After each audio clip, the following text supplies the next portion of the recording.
preparing for confrontation. The trio huddled in the empty common room, the fire crackling ominously as if it too understood the gravity of their situation.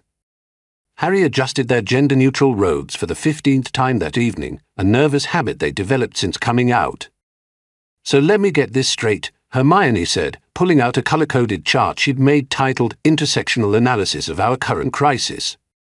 "Dumbledore has abandoned us to attend some white guild workshop about decolonizing magical education, leaving 3 marginalized students to literally save the school from fascism." "That's about right," Harry sighed, running their hands through their hair. Classic white male fragility. The moment actual leadership is required, he runs off to a safe space. Rahmed al-Waziri looked up from his prayer mat, having just finished his evening prayers. "Brother Harry, Sister Hermione, this is clearly a test from Allah. We must have faith that our diverse perspectives will triumph over the forces of toxic masculinity." He adjusted his turban, which had a small Gryffindor pin attached to it. "Besides, inshallah, we will crush this Voldemort guy like a bug under our collective boot of social justice." "That's the spirit," Hermione explained, then immediately caught herself.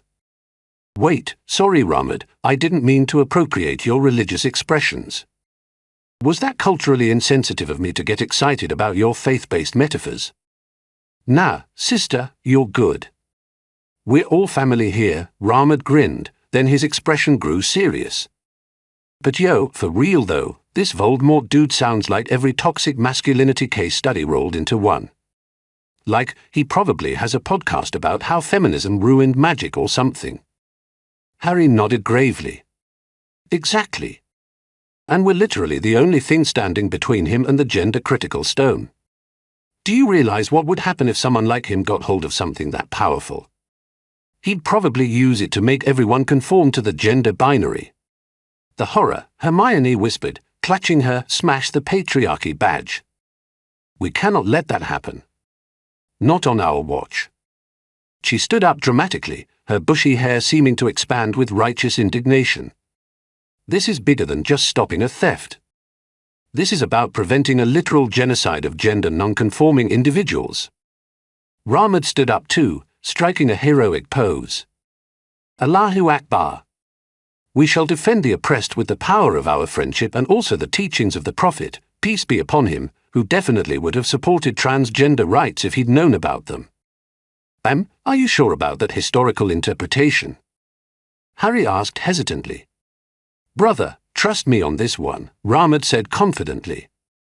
"The Quran says to be kind to all people. That includes trans people, obviously. It's like basic intersectional theology." Hermione was frantically scribbling notes. "This is perfect. We can frame our entire resistance strategy around liberation theology meets queer theory meets what's your religious background again, Harry?"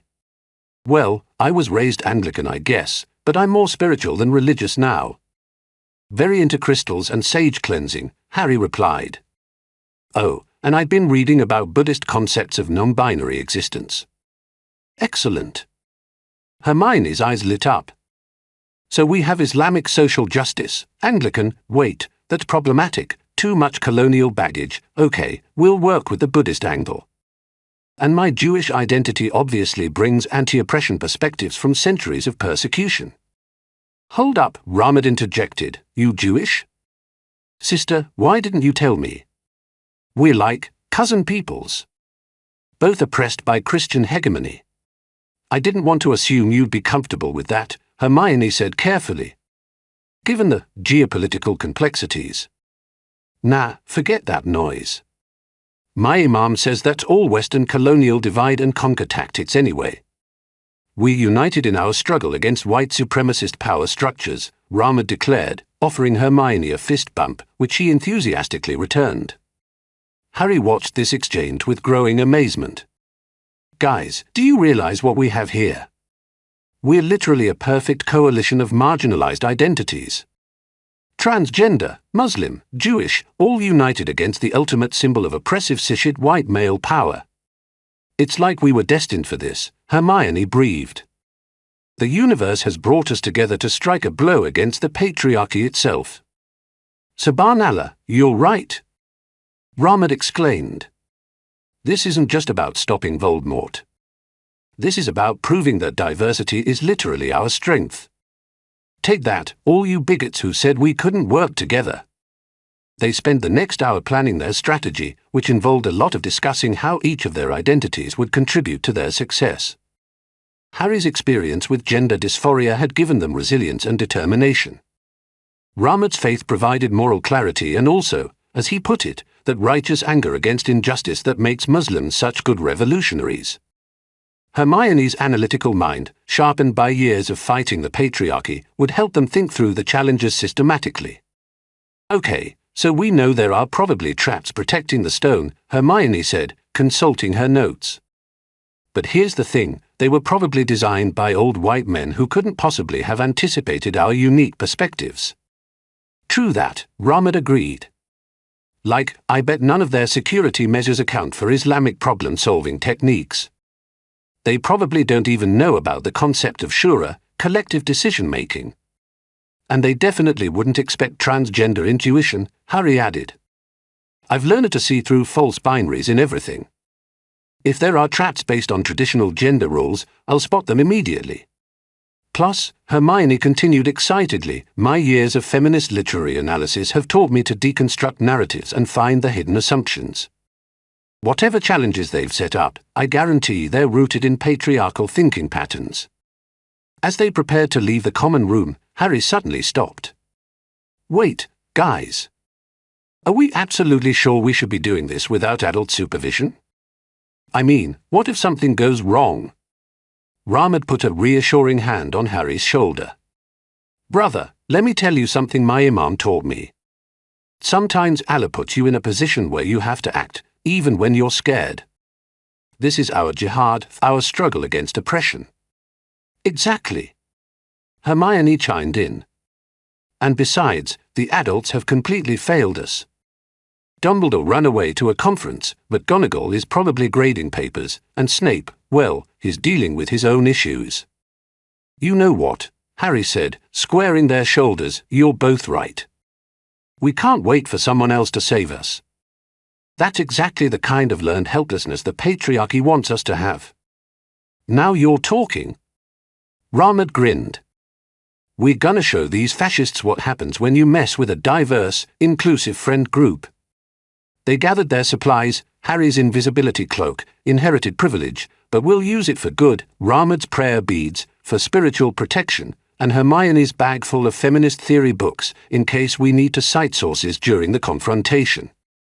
One more thing, Hermione said as they prepared to sneak out. We need to acknowledge that we're about to engage in an act of resistance that could have serious consequences. Are we all prepared to face the potential backlash from the oppressive power structures we're challenging? Sister, Ramad said solemnly, my people have been resisting oppression for over 1,000 years. I was born ready for this. And transgender individuals face violence every day just for existing, Harry added. At least this time we are fighting back against something that's actually trying to hurt us. Then it's settled, Hermione declared. Tonight, we strike a blow for justice, equality, and the right of all marginalized people to exist authentically. They crept through the castle corridors, their diverse friend group united in purpose. Behind them, the portrait of the fat lady snored peacefully, completely unaware that 3 young heroes were about to change the wizarding world forever. As they made their way toward the 3rd-floor corridor, Ramad whispered, you know what's funny? Voldemort probably thinks he's so scary with his whole Dark Lorder thing.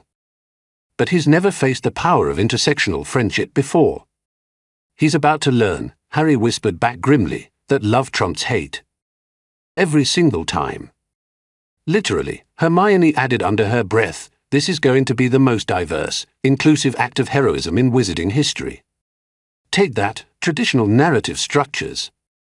Little did they know that their greatest challenge wasn't the magical traps ahead, but convincing themselves that their friendship was indeed magical enough to overcome centuries of oppressive wizarding tradition. But that, as they say, is a story for the next chapter.